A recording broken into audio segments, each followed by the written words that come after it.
రాష్ట్రంలో టీడీపీ కూటమి పాలనలో ఆరోగ్యశ్రీ అనారోగ్యశ్రీగా తయారైంది. పేదలకు కూడా ఉచితంగా కార్పొరేట్ స్థాయి మెరుగైన వైద్య సేవలు అందించాలి అనే సదుద్దేశంతో కాంగ్రెస్ ప్రభుత్వం ఉమ్మడి ఆంధ్రప్రదేశ్లో 2007లో ఆనాడు వైఎస్ రాజశేఖర రెడ్డి గారు కాంగ్రెస్ ముఖ్యమంత్రిగా ఉన్న కాలంలో ఈ ఆరోగ్యశ్రీ పథకాన్ని ప్రారంభించడం జరిగింది. కాంగ్రెస్ ఉన్నంత వరకు ఈ పథకం బ్రహ్మాండంగా జరిగింది. కొన్ని లక్షల మంది ఆరోగ్యశ్రీ కింద లబ్ధి పొందారు. మృత్యుకుహరంకు చేరిన వారు తిరిగి వెనక్కి వచ్చారు. యమధర్మరాజు దగ్గరికి పోయిన వాళ్ళు మళ్ళా వెనక్కి వచ్చారు.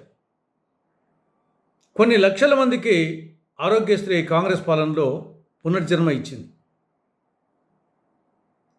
కానీ దురదృష్టవశాత్తు తర్వాత వచ్చినటువంటి అటు తెలుగుదేశం ప్రభుత్వం కానీ వైకాపా ప్రభుత్వం కానీ ప్రస్తుతము టీడీపీ కూటమి ప్రభుత్వాలు కానీ ఆరోగ్యశ్రీని పూర్తిగా నిర్లక్ష్యం చేయడం జరిగింది. నెట్వర్క్ హాస్పిటల్స్కు సకాలంలో బిల్లులు చెల్లించని కారణంగా నెట్వర్క్ హాస్పిటల్ అసోసియేషన్ అనేక సార్లు ఈ ప్రభుత్వాలకు నోటీసులు పంపించాయి. మేము ఆరోగ్యశ్రీ సేవలు నిలిపివేస్తున్నాం, మీరు బకాయిలు చెల్లించుకుంటే మా ఆసుపత్రులను ఎలా నిర్వహించాలని చెప్పేసి అనేక సందర్భాల్లో లేఖలు రాశాయి. ప్రస్తుతము కూటమి ప్రభుత్వం అధికారంలోకి వచ్చిన 7 నెలల్లో 4 సార్లు నెట్వర్క్ హాస్పిటల్ అసోసియేషన్ లేఖలు రాయడం జరిగింది. ఈ 7 నెలల కాలంలో 3,000 కోట్ల రూపాయలు ఆరోగ్యశ్రీ కింద పెండింగ్ బిల్లులు ఉన్నాయి. ఇంత డబ్బు పెండింగ్లో ఉంటే మేము ఏ విధంగా సిబ్బందికి జీతాలు ఇవ్వాలి? మా ఆసుపత్రులకు మందులు సరఫరా చేసేవాళ్ళు, సర్జికల్ సరఫరా చేసేవాళ్ళు, ఇతర పరికరాలు సరఫరా చేసేవాళ్ళు, వాళ్ళకి మేము ఏమి సమాధానం చెప్పాలి? వాళ్ళు సరఫరా నిలిపేస్తామంటున్నారు. కాబట్టి మాకు వెంటనే 3,000 కోట్ల పెండింగ్ బిల్లులు చెల్లించడం చెప్పేసి ఈ ప్రభుత్వానికి నోటీసులు పంపడం జరిగింది.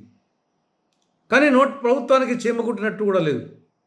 పర్యవసానంగా నిన్న సోమవారం నుండి నెట్వర్క్ హాస్పిటల్స్లో ఆరోగ్యశ్రీ సేవలు బంద్ చేయడం జరిగింది.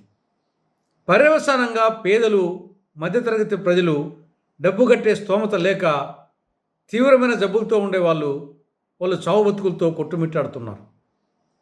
కాబట్టి ఇప్పటికైనా రాష్ట్ర ప్రభుత్వం పెండింగ్ బిల్లులు 3,000 కోట్ల రూపాయలను వెంటనే నెట్వర్క్ హాస్పిటల్స్కు విడుదల చేయాలని, నెట్వర్క్ హాస్పిటల్స్లో ఈ ఆరోగ్యశ్రీ కింద సేవలు బంద్ కాకుండా చూడాలని, నిలిపివేయకుండా చూడాలని కాంగ్రెస్ పార్టీ రాష్ట్ర ప్రభుత్వానికి సూచిస్తోంది.